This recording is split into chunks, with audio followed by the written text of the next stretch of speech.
Good afternoon and welcome to Read Easy Telford and Shropshire East's first webinar.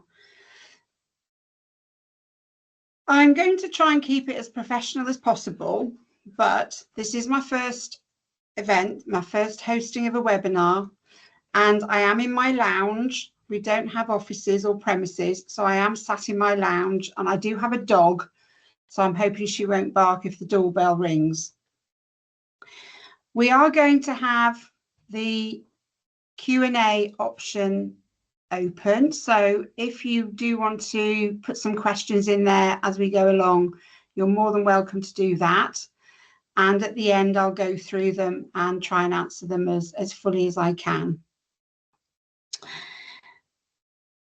As I say, thank you for coming along.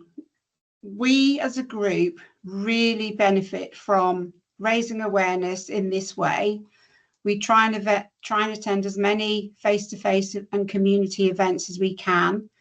We find that speaking to people during a presentation or an event like this really does help. It enables a good discussion regarding the Q&A option. And it means that if you do have a question that comes into your mind, I can answer it straight away, and then you know the full story. It's important that we share who we can support. It's important that you know who our readers are. So the readers are the adults that we support with learning to read. And it's important that you understand we are all volunteers. None of us are paid. We all do this because we love what we do, and we're all part of a really good proactive group. So we're a very busy group, and I'll talk about the areas that we cover and what we do in each town a little bit later on. So I'm just going to start our presentation. So just bear with me 2 seconds. So there's 10 slides, and I'm just waiting for my first one too. So, time to explore a new chapter. We came up with this title because it's important that people realise there is quite a time commitment to some of the management team and the coaching roles, but also, is it the right time for you to maybe look at helping our group and understanding what the availability is for volunteering?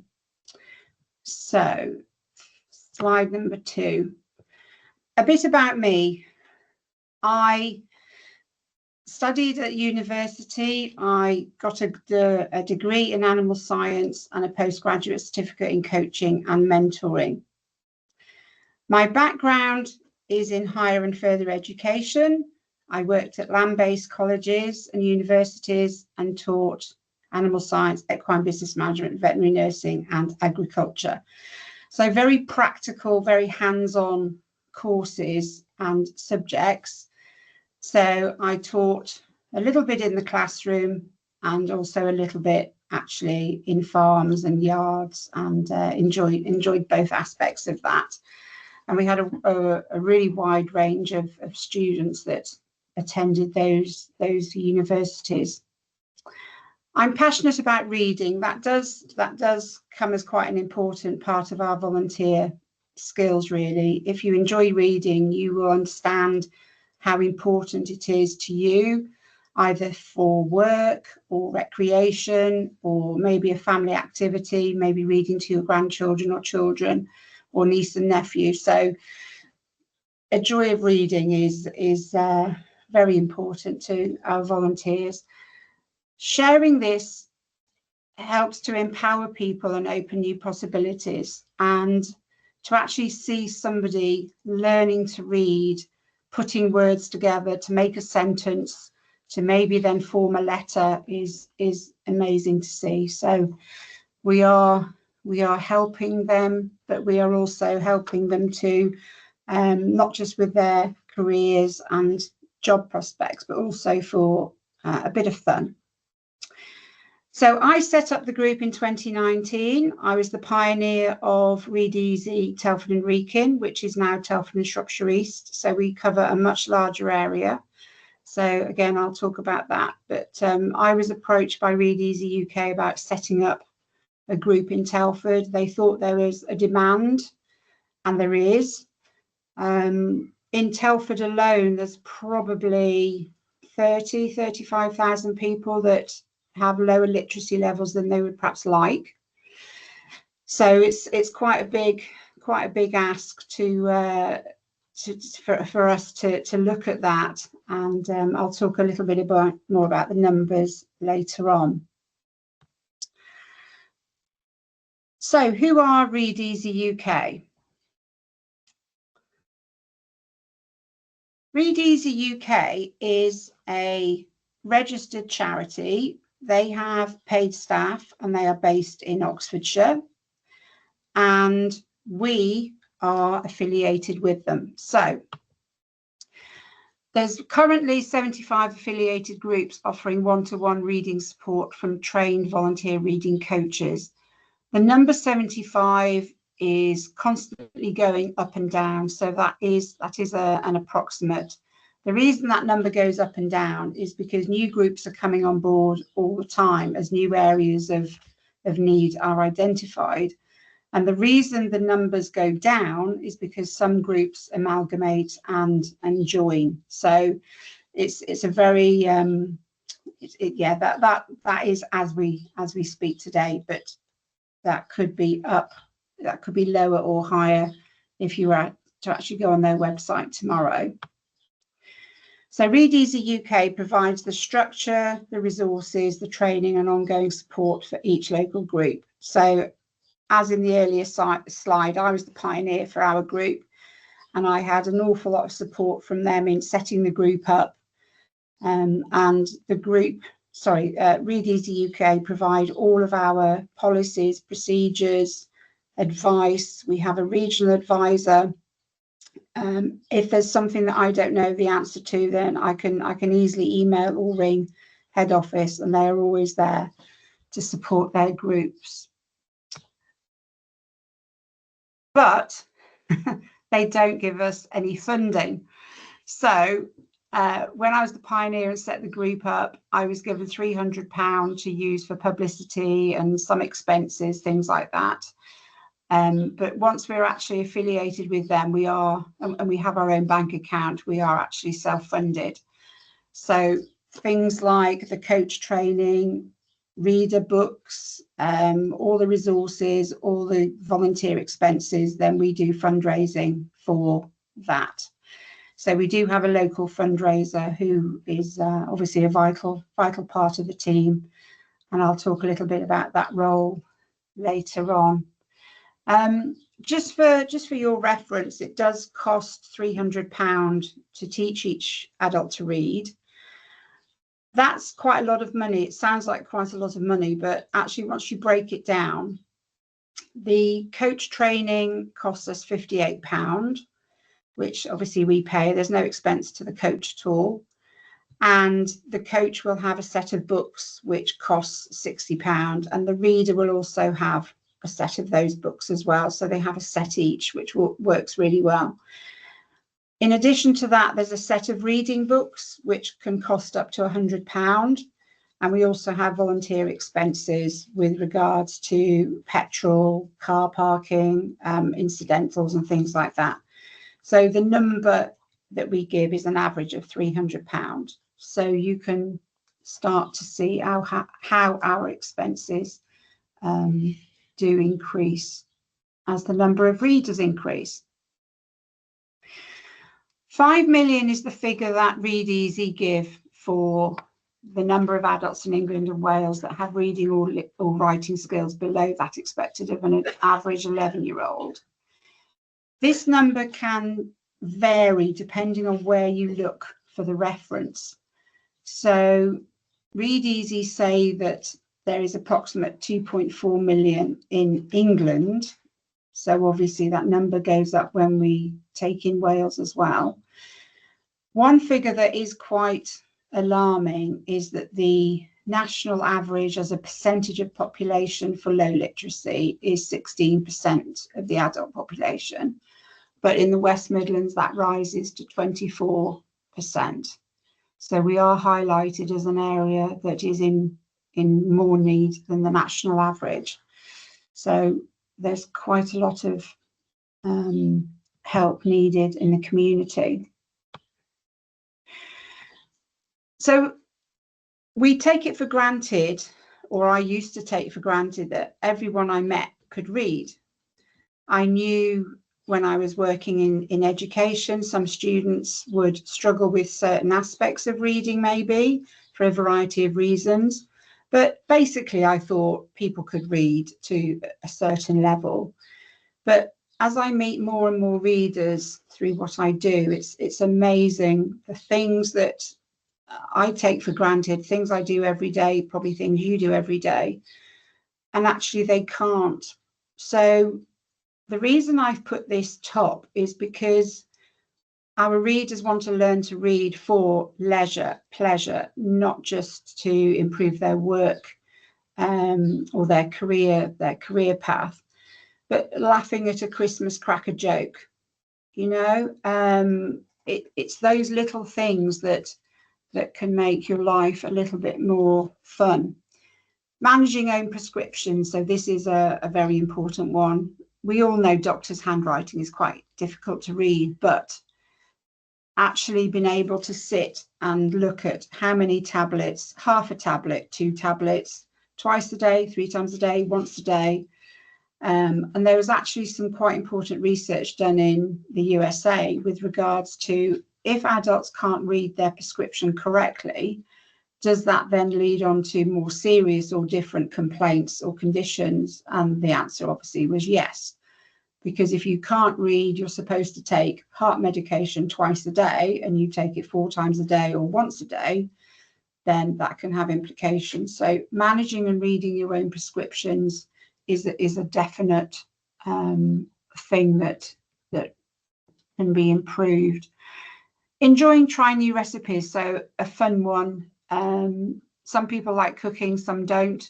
But it would be nice, perhaps, if you thought, oh, I could cook a spaghetti bolognese tonight. If you've got no idea what actually goes into that recipe and you can't go onto Google to look, and well, you could probably find the recipe, but whether you'd be able to understand, depending on what words were being used to describe the recipe and the procedure. So that's something that isn't essential, but it increases your joy, perhaps. Reading and writing letters to loved ones. I've got a personal story I'd like to share with you, if that's okay. I'm working with a reader at the moment. I've worked with him since August. He is British. He was born in Britain and is a father. He has a full-time job. He drives. I am allowed to share this information because I've got his permission to. But he'd never written a letter or received a handwritten letter from anyone, and he's 45 years old. And we wrote his first Valentine's card to his wife back in February, which he was over the moon at. And we've just written a letter, his first letter, to his sister who lives abroad. And the joy to see in his face as he's actually writing his own letter. And we practiced, first of all, I wrote him a letter, he wrote me a letter in between sessions, and then we read them at the beginning of each session. And to see him actually reading his first letter, which was from me, is very poignant, and that remains one of my highlights, definitely. This is another practical one again. Bus timetables. So if you haven't got a car or you can't drive and you're looking at bus transport, can an adult that struggles with reading actually be able to navigate a bus timetable and even see what is on the front of the bus? So if you imagine a bus, next time you see a bus coming the other way, the writing of where it's going is pretty quick, and the reader probably can't actually read that. So if it has a number on the front of the bus, then that's brilliant. But again, they might not be able to see where that bus is going to. So it does require quite a lot of confidence just to get on a bus and hope you're going in the right direction. So bus timetables and the use of public transport is a huge thing. Theory driving tests, we're having more and more adults, younger adults coming to us. They want to do their theory driving test. So in the old days when it was just a practical, the reader was quite able to get through that driving test very well. But now there's the theory part to that. Some of the younger readers, some of the younger adults come to us wanting to be able to read, so they can do their theory driving test. One of the biggest reasons the older readers come to us is that they want to be able to read to their grandchildren. So they might not have read to their children, they perhaps didn't have time, they were very busy working and running a home, etc. But now they've got a bit more time and the grandchildren perhaps come to visit and come to stay. They want to be able to read to them. And that's probably the most popular or most common reason for older adults to come to us. So what is Read Easy doing about this? So your local group is run with support from Read Easy UK, as mentioned before. We offer confidential one-to-one reading coaching. The coaching is as confidential as we can make it. Some readers come to us and they don't mind at all who knows about the fact they can't read or who knows about them having support. Some readers are actually really proud, as they should be, that they've actually started the journey on learning to read. So we also have the opposite of that, in that some adults don't want anybody to know. Some adults don't want, or they don't want to risk the opportunity of maybe a friend or a family member, if they were to be seen actually having support from a coach in public. So the confidential thing is really led by the reader. If they are really, really worried and concerned about somebody recognising them, then we might recommend that they meet their coach somewhere perhaps away from home. We don't meet in their home, but from their hometown, so that the chances of meeting somebody familiar is reduced. But our service is always one-to-one. So we do get people asking for classroom provision, meeting in their home, which is not done, but it is always one-to-one. So if two friends or a married couple want to learn to read together, they would still be tutored separately. So it's always one-to-one. Our reading coaches are all trained using the phonics system. The training is provided by facilitators at Read Easy UK. As I said, we pay for that £58 per coach. The training and the application process for a coach does take quite a long time. One of the vacancies that we have at the moment is for reading coaches, and I always explain early doors that it is quite a commitment. So there's the application form, interview, DBS, references, and then once all that has been done favourably, we then book you onto the reading coach training. That is now done online, and the first part of that is made up of 2 3-hour sessions on Zoom. And then once you have been paired with a reader 2 or 3 months later, there is another set of training, which is called consolidation training. And that again is 2 3-hour slots, again online. So there's a total of 4 3-hour slots online, but they are well spaced out. So you don't have to do the first part very close to the second part. So there's a lot of support for that. We supply the books well in advance so that the coach can be familiar with the books that they're going to be used in the training. And although it's a 3-hour Zoom session, it's very interactive. there's lots of questions and breakout rooms and chances for comfort breaks as well. But we're also always very honest about the time investment for that. And then once the coach is trained, they have a little bit of an induction with us as to how the group operates, where the support is, signposting for readers, the forms that they're probably going to encounter, the online resources. And we also have a couple of Padlets that have all that information on for the reading coaches as well. So there is a lot of information at the start, but once they realise how important that is, it's quite easy to navigate that. So how often do the coaches meet their readers? So once they are paired up with a suitable reader, so somebody that they're going to get on with, we have 2 half-hour sessions a week. We do have a situation where a coach and a reader might meet for 1 hour a week, depending on personal circumstances. They might prefer one hour a week as opposed to 2 half-hour sessions. So that's always negotiable between the coach and the reader. As you can imagine, pairing the coach with the reader who might be meeting for up to 2 years, it can take up to 2 years to complete the full programme. They need to be able to get on. So once they've had the initial meeting, we then ask them later on that day if they think they can work together for however long.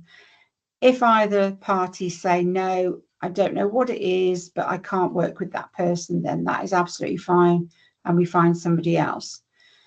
The readers, we've never had that situation. So the readers are so grateful. They get very emotional, and they're basically in disbelief that somebody is willing to give up their free time. We buy the books that they need. They can't believe that somebody is actually doing this for them. The coaches might find that they perhaps can't work with some readers, and again, it's just a matter of setting something else up, because we want everyone to be happy. We want everyone to wake up in the morning and go, yay, it's my Read Easy session today. That's certainly what I do.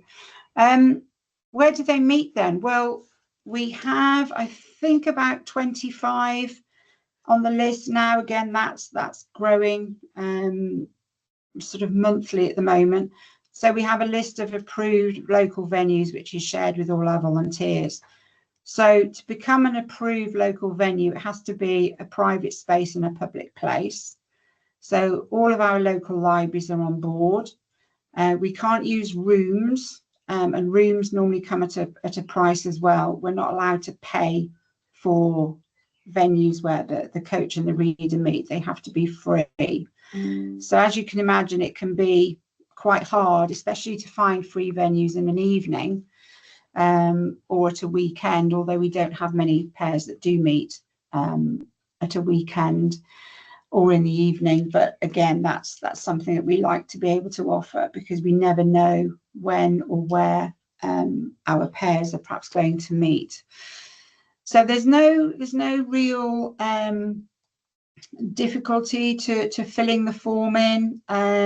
It's just a matter of one of the team popping along to the venue. They've already had either a phone call or an email, so they know what the score is, and it's just a matter of going through the form and just both parties signing up for that. And what we do is we put venues on our support section of our website so that they can see that they are, or people visiting our website can see who's supporting us regarding venues. We offer a friendly service, but we are not their friends. Sorry, we're not the reader's friend. So we're each other's friend on the group, but we must remain professional with regards to the readers. We are to a high degree very flexible, as in time, days, week, days of the week, whatever, when we're needed.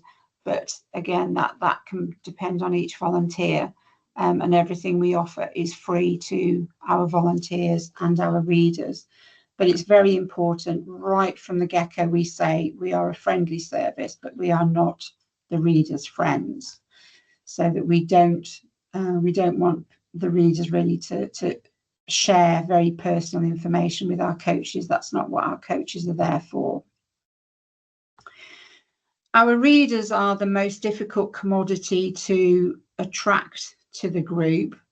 If you imagine seeing a poster up, or if you're at a community event and you see a roller banner and some blue notice boards up, the reader probably doesn't understand what, or can't read what we are actually promoting.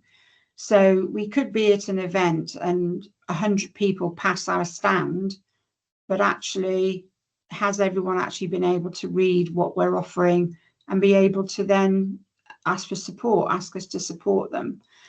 So the readers come to us either by word of mouth, or maybe their friend is part of the programme, and their friend has told them that, oh, I'm learning to read. I meet somebody twice a week. But if they don't want anyone to know, then they haven't shared that information with their friends that perhaps want to learn to read. So we have this constant challenge, if you like, as to how our readers find us, and all we can do is try as hard as we can to tell as many people about what we do. So one of our aims isn't to teach everyone in Telford and Shropshire East to read. That's not achievable. As I said, there's thousands of adults that perhaps want to be able to learn to read. But what we can try to do is make sure that everyone knows who we are and what we offer. So that if you're, I always tell this story as well. I was at an event last year, and I said to the audience, I said, does anybody know of anyone that can't read or wants to learn to read better? And they said, no, everyone I know can read it. And I said, that's probably not true. It's just a matter of people can camouflage it very well. They can cover it up. They might say to you, oh, I would love to be able to look at that menu, but I haven't brought my reading glasses. Could you read out what the specials are, or things like that? So yeah, it's one of those things where if somebody does say to you, I really want to be able to read to my grandchild, or I'd love to be able to get around by reading a bus timetable, that person knows about us and they go, I know somebody that might be able to help, ring Claire and pass on my phone number. So we've got there Job Centre Plus, children's centres, citizens advice, or the person might just see us somewhere and wander up to the stand and say, oh, what do you do? And we say, oh, we support adults that want to learn to read. And they say, I want to learn to read. So, but that's very, very rare. Normally it comes from a referral. So you could make all the difference. Things that we ask people to do, if you're unable to give any amount of time per week, per month, for our cause, we always ask people to spread the word. So if we're in a meeting like today, if every person told 10 people about us from different groups or different families, then that would be really appreciated, because the readers are very nervous to come and seek help. They don't know, are they going to be judged? Are they going to be ridiculed? Are they going to be made fun of? The answer is no, but they have probably encountered that in their previous life. So, or their previous experiences, especially at school, or maybe they went to a college and wanted to learn in a group situation. They might have been made fun of. So there's probably a lot of uncertainty with actually getting in touch. We help people to realise they are not alone and they can actually learn to read following our programme. People who struggle to read need signposting to find us. So again, we speak to medical practices, GP surgeries, the social prescribers there, schools, we've got over 300 now, 300 contacts, where we've actually contacted people to just encourage their team to spread the word and offer our phone number and contact details. Access to suitable venues. So talked about, we need venues which are free of charge to us. Offer a safe place for new readers to meet their Read Easy coach. Spare time, become a coach or join our management team. So I've talked about the investment for becoming a coach, but to become a management team member, again, that can vary from an hour a week to a day a week, depending on what skills you'd like to share, what you'd like to do, what interests you. So yes, there's something for everyone, basically. And even if you want to do quite a busy role, but you only have an hour a week, then just do an hour a week. We're very flexible. That goes back to the flexible comment earlier. You know, we just want people to enjoy what they do, enjoy their volunteering, and see the changes that are happening with the readers that we work with. Fundraising, maybe hold an event to raise money for your local group, have fun, get fit with sponsored sports, or bake and sell cakes at a coffee morning or your local book club. So I've mentioned before, it's £300 for a coach, a trained coach, to work with each adult. We are very busy in looking for grant applications, applying for grants to lots of different councils, councillors. So yes, it's a constant activity. We've just had a very successful pub quiz. So we raised nearly £900 at that. So there's lots of activities going on. And again, we would welcome any support with regards to contacts or any networking help would be great on that. Donating, we accept donations, obviously. You might know of a foundation or something like that might be able to help us out with our funding. So yes, again, any contacts or help you could give, that would be gratefully received. We're also always looking for groups that we could perhaps do a presentation to, just to raise awareness of what we do. So yes, whether it's a local group that you know might have a few hours spare. Basically, if there's no silly questions. I know that's used quite often, isn't it? But yes, if you've got any question and you're perhaps a bit hesitant to ask it, please ask it anyway, and I'm sure I'll be able to help with an answer for that. So our current volunteering opportunities are Publicity Organiser. We already have one amazing Publicity Organiser, but we would like at least another one. That would be amazing. So this is the volunteer that helps raising awareness and promoting what we do.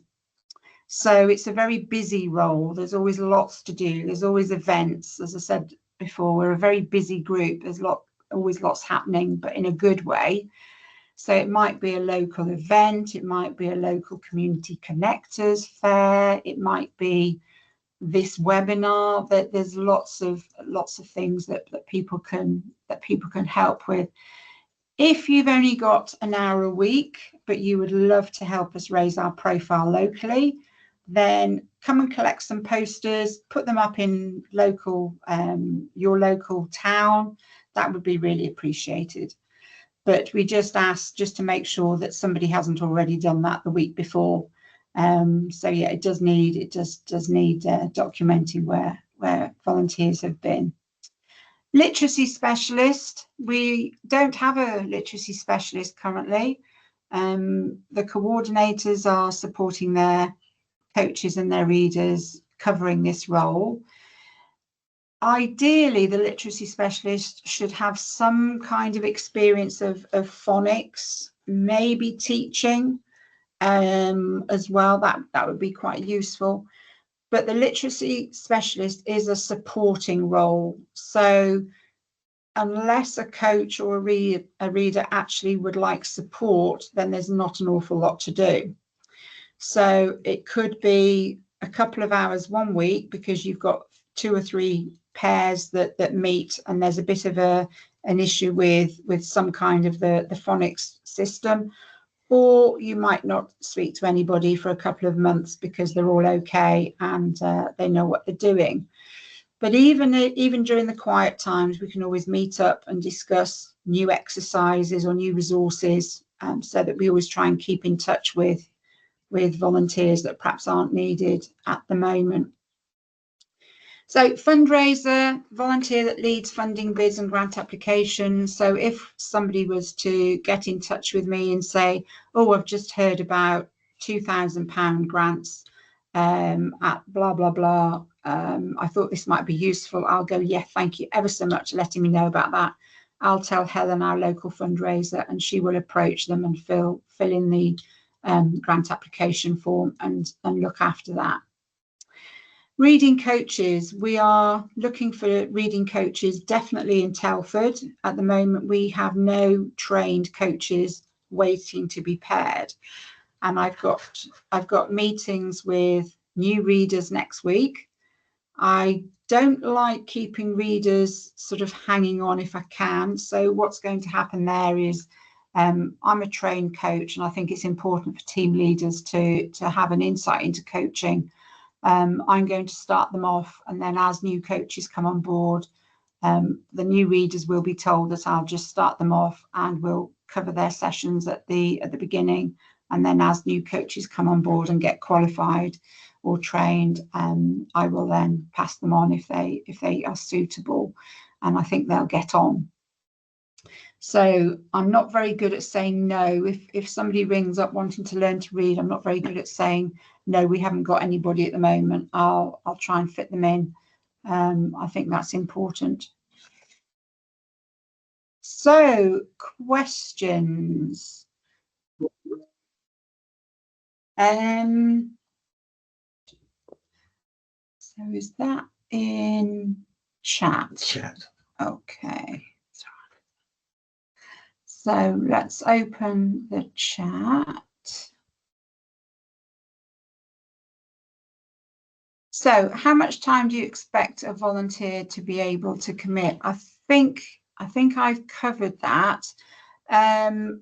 It can be anything from an hour to a day a week. And what's nice is to actually have a phone conversation about the time realistically you've got available, and then look at fitting a role perhaps into that. So, for example, with the fundraiser role, let's say that's your interest and you've got experience of grant applications, but you've only got an hour a week, then what Helen would do is obviously work closely with you and maybe ask for help with the smaller parts. So it's broken up into bite-sized chunks. And as I said, Helen's our current fundraiser and she would be there to support. So it would just be a matter of working with Helen. What's the process for becoming a volunteer?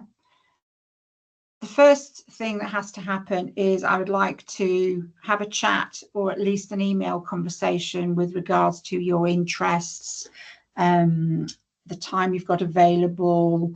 Have you looked at our website? Do you know what we do? I would sort of run through, not literally run through this PowerPoint, but I would go through the points that I've mentioned already, just so that there's no surprises when the volunteer has actually completed an application form and we've met for the interview. The interviews are very informal, but we do have to fill a form in. So we do have to ask specific questions. All the forms are done by Read Easy UK. So for any of the volunteering opportunities, whether that's management team or coach, the same form will be used, whether that's in Telford, Bristol, Northumberland, wherever you are, it's the same format, but the questioning can go off at a tangent depending on what comes up or what the volunteer wants to know. So once that application has been received, as I said, with a coach, you'd have to have your DBS done. For volunteers that don't actually meet up with readers, so that's the fundraiser, treasurer, there's no need for a DBS to be, although we did DBS the treasurer actually. You can probably guess why. But yes, a lot of our volunteers don't have a DBS because they're not meeting with the readers. So I think that probably answers that. But any initial conversations, whether that's via phone or email, contact me and we can start the ball rolling. The only issue with coach applications, which I'll be honest, it can take months for a coach to actually fully be on board, and that's because there aren't an awful lot of training dates available from Read Easy UK. So let's say, for example, I was to meet you tomorrow and you're a reader, you would like to learn to read. The job centre has told you about me, and they've said, oh, ring Claire can probably help and get you reading. So you ring me, we have a chat over the phone. We're both free tomorrow, so we meet up in Southwater Library, we do the assessment. Once that assessment's been done, and I think you're going to work well with the Shannon Trust programme, in theory, you could be paired up with a reading coach next week. If there's a reading coach ready, trained, available, that's how quick the reader process can happen. With regards to a coach, if you were to ring me tomorrow and you'd like to become a coach, I then send you the role description and the application form. You're away on holiday, so you fill the application form in when you come back off holiday. That's 2 weeks. Then I get the application form, we talk about an interview date, then I'm on holiday. So that's another 2 weeks. So we're already looking at a month. We then arrange to meet up for the interview. The interview is done. Then I ask you for 2 references. Two people that you think would be great character references. They're now on holiday or busy. So we wait another 2 weeks for the references to come in. So we're now, you can see how the time starts ticking down now. Everything is done. DBS has been done. That could be another 3 or 4 weeks. Then we start to look at the training dates. But there's only 2 that month, and you can't make either of them. You've got a wedding for the one and something else for the other. So we then have to wait for the next month's dates to be published online. So it can actually take 3 to 4 months to fully recruit and process a coach application. With the management team, that's a very quick one. So if you want to come on as a publicity organiser, let's say, you contact me tomorrow and say, oh, I'd like to consider this. I send you the application form, you get that posted to me. There's no holidays. You get that posted to me. We're both free next week, so we book the interview, done. And as soon as the references are in, you can be go through a very quick induction and be part of the team. So the management team is quite a quick process. The coordinator is a long process again, because the coordinator is the person that matches the reader and the coach. So they have to do their coach training because they need to know what the coaches are being told, and the coordinator will probably want to coach as well. And when the coordinator has done their coach training, they then have probably a 2 to 3 hour training or induction with myself. And that is normally split over 2 sessions. So again, you can see why the coordinator application process is quite a lengthy one, but it needs to be, so that everybody knows where the information is and how to do their role properly and professionally as possible. So the last slide then, these are my contact details on here. So my email address, my name isn't in my email address. So I always do warn people that the first email from me might go into spam. It shouldn't do. But yes, it hasn't got Claire Dempsey in it. It's a generic one. And then my phone number is my personal one. So I'm quite happy for that to be shared. That's my phone number is everywhere and my email address as well. So those are my contact details. If you would like to be sent those slides, that slide presentation, then that is possible. If you could let one of the team know, I'm quite happy for that to perhaps come to me, or we can just send them out automatically to you. So I'm just going to stop that presentation now.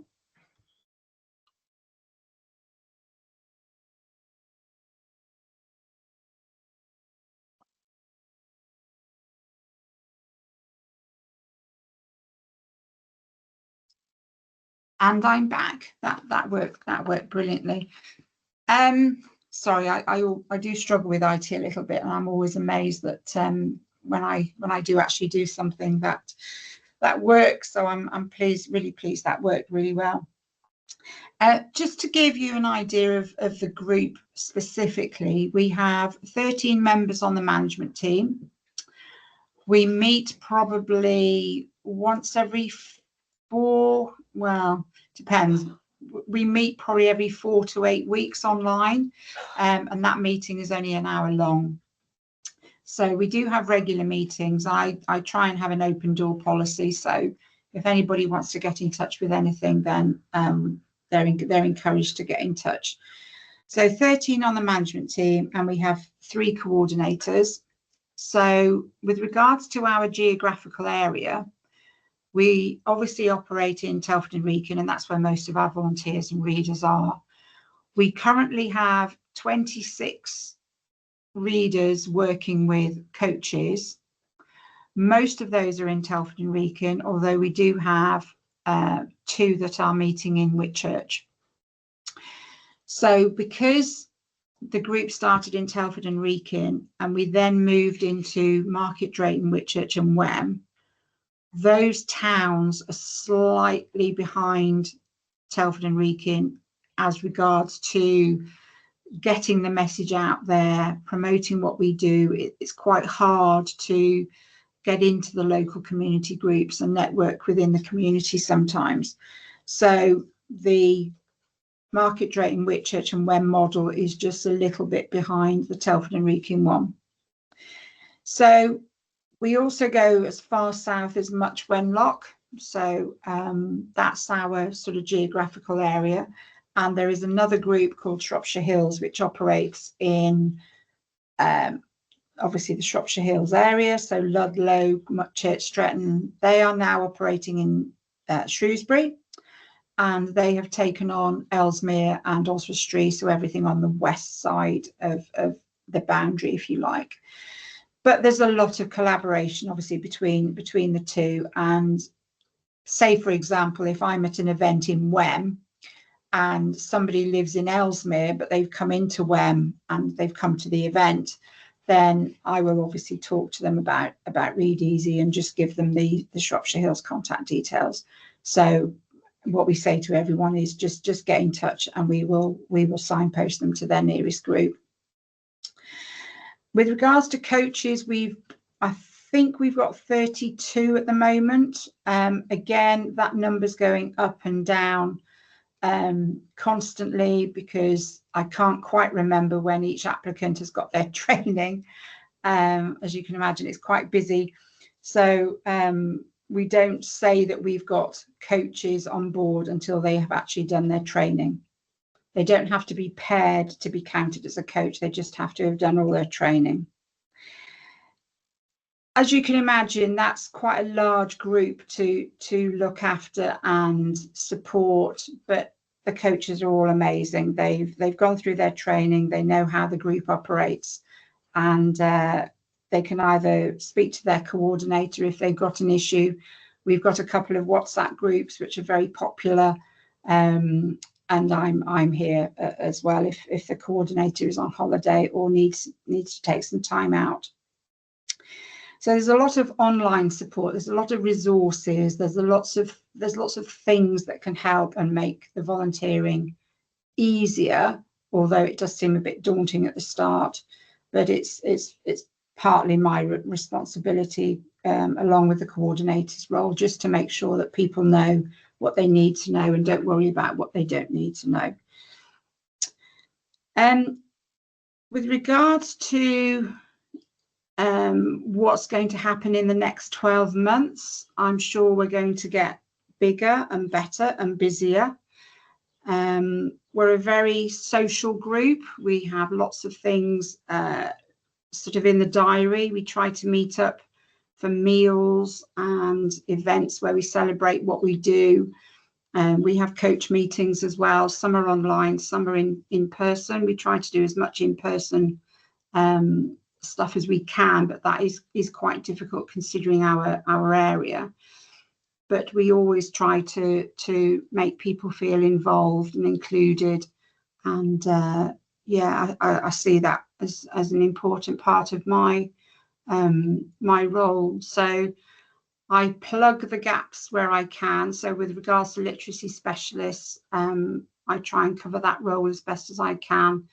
And again, part of the importance of myself coaching, the exercises or the ideas that I've come up with for my readers, I can then share and maybe suggest to other coaches that are perhaps looking for different things to do. So yeah, there's a lot of sharing of good practice. I think I have covered everything I would like to tell you about. So I think I will finish the webinar there. All I can say is thank you ever so much for coming along today. I really appreciate it. This is the first one we've done. The dog hasn't barked and the doorbell hasn't gone, so that's brilliant. If you would like to speak personally, then please do get in touch. I'm more than happy to fill you in on specific questions that you might have, and maybe encourage you to get involved in some way. But yeah, as a last request, if you could just tell everybody you know about us, and that's job done. So thank you ever so much for your time, and maybe speak in the future. Thank you.